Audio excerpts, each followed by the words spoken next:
Welcome to Everlasting Talk. Hello, welcome to Everlasting Talk.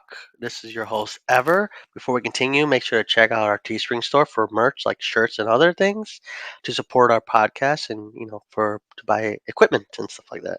Also, follow us on Instagram, Twitch, Twitter, and YouTube for more content. Today in the biography series, we're going to talk about Idi Amin, the last king of Scotland. He was an Ugandan military official and legislator who ruled Uganda as the third president from 1971 to 1979. Ruled as a tactical despot and viewed as one of the most ruthless, merciless leaders in current world history. Born in 1925 in Koboko in current northwest Uganda, sorry I butchered that, to a Kakora father and a Lubua mother.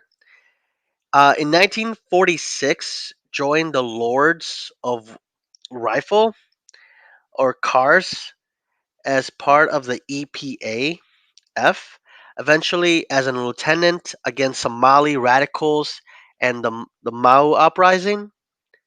In 1962, Uganda got autonomy when he became a major and leader of the UFA in 1965.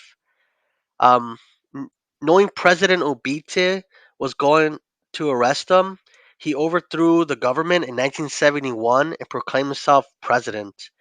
He started He started favorable with the West by getting helping Israel and supporting all of a sudden Libya's Gaddafi, Zaire's Zuko, Soviets, and East Germany.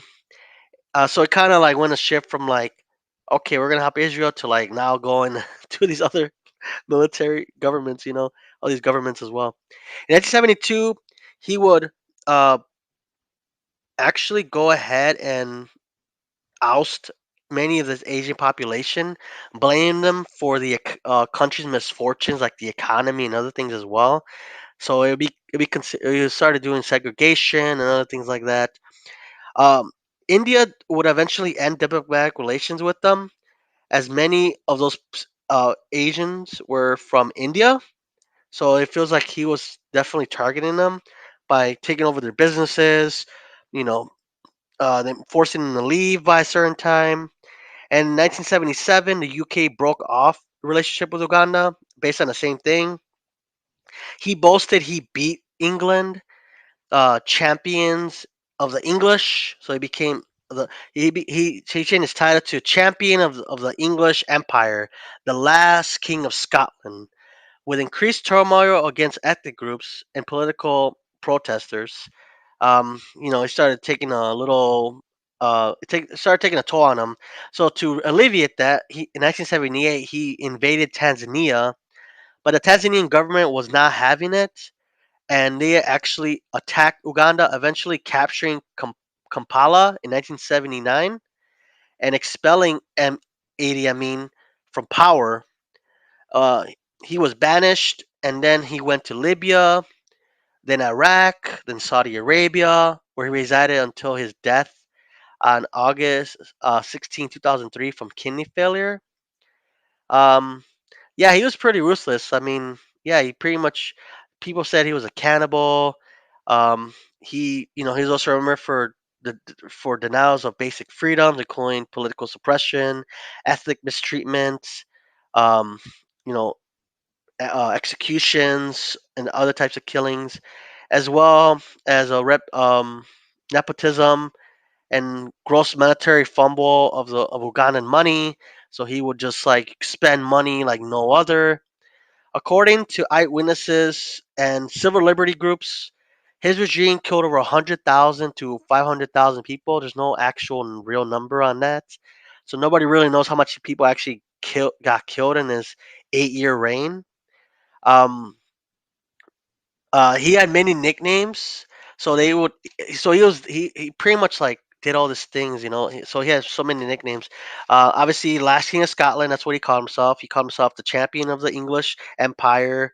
What else? He went. He also got the nickname Big Daddy. He got the name King John Bia, which is Machete. I don't know. Sorry, I said that wrong. The Butcher of Uganda, the Butcher of Africa, the Butcher of Kampala, Dada, which is like a term of endearment. Dr. Jaffa, and the craziest one, Black Hitler. So yeah, that's how much he was either loved or hated. Obviously, you call someone Dada is like I think it's a term of endearment, but like the other ones, you're like, wow, it's kind of crazy. But yeah, I mean, during his time of power, he would definitely, obviously, nobody really knows the number of people he actually killed. But if you and he also had his title. It's a pretty long one. Let me see here. It's he would title himself His Excellency, President for Life, which he never. Field Marshal of Hajidi de Hamin Dada, LV, DIO, MC, CBE, Lord of all the beasts on earth, and ruler of the sea and conqueror of the British Empire in Africa in general and Uganda in particular. Wow. So that's a long one. So yeah, he would definitely be. He was also a polygamist. He married up to at least six women. Three of them he divorced. He married his first wife, Mayuma and Kay in 1966. He married Nora in 1967. He married Nologa in 1972. Um, and then he just announced it on radio. He got divorced with the first three I mentioned. Mayamo, Nora, and Kay. Um, he got, I think his one of his wives got arrested in Kenya in 1974, accused of smuggling fabrics into Kenya. 1974, his ex-wife Kay died under mysterious circumstances, her body dismembered. So nobody really knows, obviously. But her body was dismembered, so someone was out for her. Nora fled to Zaire in 1979. We don't know where she is now. Nobody really knows. So she must have changed her name or something like that. She was that afraid of Idi Amin. I mean, obviously the first one got arrested. The second one dismembered, and well, she had to like escape. He got married in 1975. After those three divorces, he married a 19-year-old woman named Sarah. She was a go-go dancer. Um, so yeah, so and he married she actually had a boyfriend at the time too, but he vanished and no one knows if he got beheaded or got detained after fleeing to Kenya. They had four children together and Sarah died in 2015, so she lived a full life. By 1993, he was living with his nine of his children and one wife, Mama, the mother of his youngest four children. His daughter, he had a daughter in 1992. That was the last daughter he had.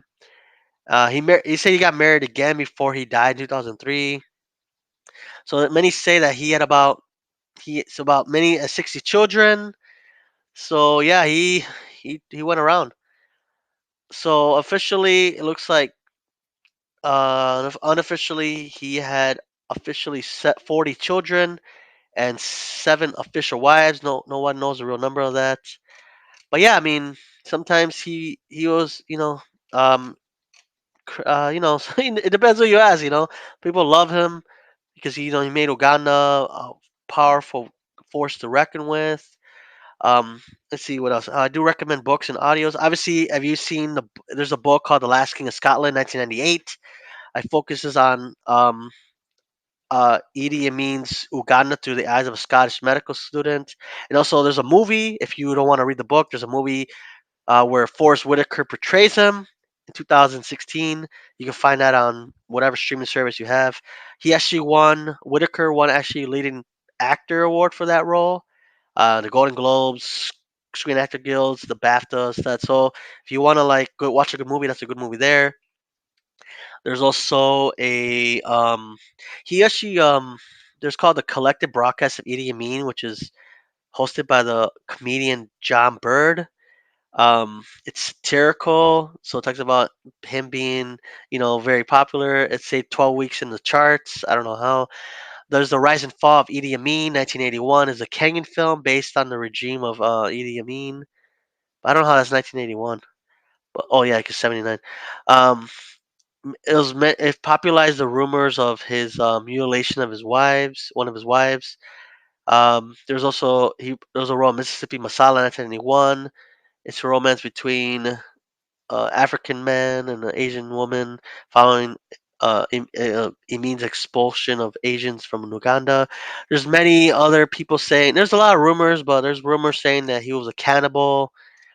He would eat the hearts of his enemies, but there's no proof of that. Um, they actually said that he was actually vegetarian. So, when he lived in after he got exiled, he lived in Saudi Arabia. So he mostly just ate fruits. So there's no real truth in that him eating his enemies. Who knows really? We'll never really know. Only if we have eyewitnesses that will say something. But yeah, I mean, he was a controversial figure. Obviously, obviously it depends how you look at him. I was also like, he was, he ended up helping Israel to like helping Gaddafi, who Gaddafi himself. I'll talk about him in later episodes.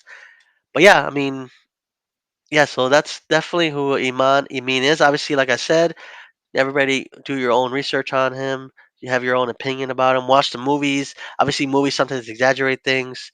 But yeah, thank you guys so much for joining me for this biography series on Idi Amin.